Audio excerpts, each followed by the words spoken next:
helstu fórnarlömb í átökum samtímas eru óbreyttir borgarar. Nauðgun er vopn í höndum stríðandi fylkinga sem kerfisbundið notað til að brjóta niður sterkasta samfélagsformið, fjölskylduna. Tugum þúsunda kvenna og allt niður í barnungar stúlkur hefur verið nauðgað í þessum átökum. Líkami kvenna sá vígvöllur sem barist á.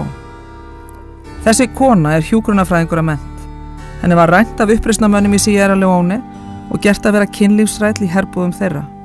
Örið sem sjáið á enninu eftir skotsár sem hún hlaut þegar uppreisnarmenn gerðu tilraunir með það hversu langt þeir gætu skotið inn í höfuð hennar með AK-47 rifli án þess að drepa hana.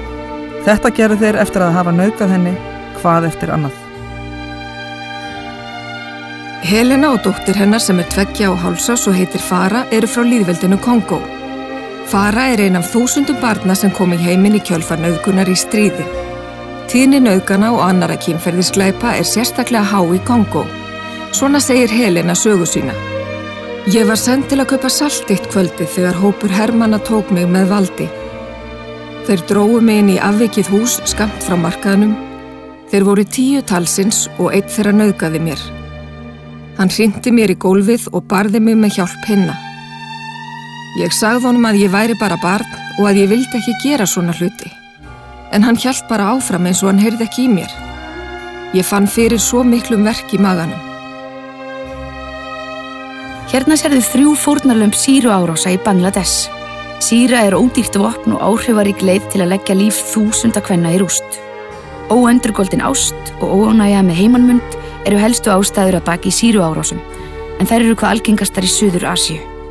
Sýruárásir falla undir svokallaða heiðursglæpi, glæpi sem framdir eru til að verja heiður karlmanns eða fjölskyldunar. Sé þessum heiðri stefnt í voða eru konur og stúlkur dregnar til ábyrgðar. Til dæmis, karlmaður kveikti í eiginkonu sinni fyrir að hlýða honum ekki. Hann hafði bannað henni að tala við frænda sinn í síma frá útlöndum. Stúlka á unglingsaldri var skorin á háls í Tyrklandi eftir að ástarlag var tileinkað henni í útvarpinu.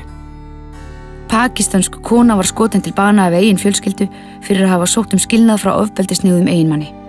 35 ára Júrdani skaut til bana systur sína fyrir að hafa kært nauðgun til lögreglu. Viltu að ég haldi áfram?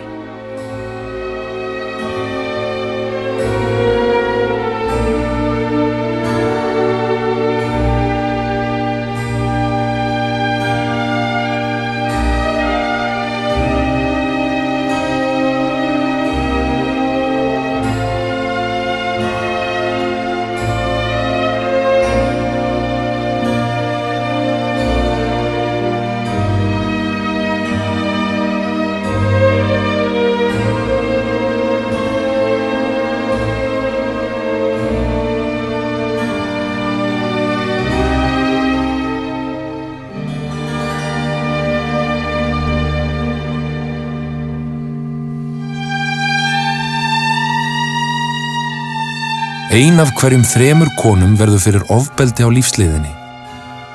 Líf án ofbeldis allra réttur.